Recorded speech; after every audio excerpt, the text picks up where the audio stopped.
Imagine this. It's a warm summer evening. The streets are empty. Restaurants are silent. Schools have paused their lessons. Even wars have at times slowed for football. Billions of people are staring at the same screen, waiting for one whistle, for one kick, for one goal. No movie, no concert, no election, no event in human history regularly captures the attention of billions, quite like the FIFA World Cup. But here's the strange part. It's just 22 players, chasing a single ball. So how did a simple game become one of the most powerful cultural events on Earth? The answer begins more than a century ago. Long before giant stadiums, before television, before social media, football was a simple game. Children played barefoot in dusty streets. Workers played after long factory shifts. Villages had their own teams. There were no million-dollar contracts, no sponsorships, no celebrities, just a ball and a dream. As football spread across Europe and South America, one question kept growing louder. Who was the best? Countries could play friendly matches, but there was no tournament to crown a true world champion. Then in 1904,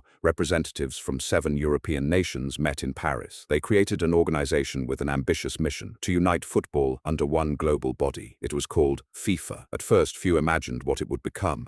The 1950 World Cup proved something remarkable. Football wasn't just entertainment anymore. It had become emotion. It had become identity. But something was still missing. The game needed heroes. Heroes that every child could dream of becoming. And in 1958, the world met one. The boy who made the impossible look easy. He was only 17 years old. Young, quiet, unknown. His name, Pelé. No one expected a teenager to dominate the biggest tournament on Earth. Yet match after match, he danced around defenders. He scored impossible goals. He played with a smile that made football look effortless. By the time Brazil lifted the trophy, the world had found its first global football superstar. For millions of children, football suddenly wasn't just a game. It was a dream that perhaps, one day, they could become the next Pelé. Football had discovered something powerful. Stories create legends, and legends inspire generations. Television changed everything until the 1960s. Most people experienced football through newspapers or radio. You heard the excitement, you imagined the goals, but television changed everything. For the first time, families gathered around tiny black and white screens. Children watched their heroes live. Every celebration, every save, every tear could now be seen by millions. Football wasn't just played in stadiums anymore. It entered living rooms across the world. The World Cup was no longer a tournament. It had become global entertainment. Then came Diego Maradona. If Pelé represented beauty, Maradona represented chaos. He wasn't the tallest. He wasn't the strongest. But with the ball at his feet, he could do things nobody believed were possible. Then came 1986, the World Cup in Mexico, a quarter-final against England, a match remembered forever. First, Maradona scored using his hand, a goal he famously described as being scored with the hand of God. The referee didn't see it. The goal stood. The football world exploded in debate. But just 4 minutes later, Maradona did something that erased all doubt about his brilliance. He picked up the ball inside his own half, ran past 5 defenders, beat the goalkeeper, and scored one of the greatest goals ever witnessed. In one match, he became both football's greatest villain and one of its greatest heroes. That contradiction is part of what makes the World Cup unforgettable. It's never just about winning. It's about moments people argue over for decades. The rise of a global obsession. By the 1990s, football had become more than a sport. Sponsors invested billions. Broadcasters competed for television rights. New stadiums rose around the world. Every tournament broke new viewing records. The World Cup became one of the largest live events on Earth. People woke up at 3 in the morning, skipped work, filled cafes, crowded city squares, just to watch 90 minutes of football. For 1 month, the world shared the same conversation. New kings took the stage. Then came another generation. Ronaldo Nazario, the explosive Brazilian striker whose speed terrified defenders. Then Zinedine Zidane, elegant, calm, a player who made football look like art. Then Cristiano Ronaldo, a machine built through relentless discipline. And Lionel Messi, a quiet genius whose vision seemed almost impossible. For more than 15 years, fans debated one question: who was greater, Cristiano or Messi? Entire generations grew up arguing the answer, but perhaps they were asking the wrong question. Because the World Cup has never belonged to one player. It belongs to every generation, every child kicking a ball in the street, every parent watching with family, every nation daring to believe this could be our year. Transition today. The World Cup is watched by billions, but the tournament isn't just changing players anymore. Technology,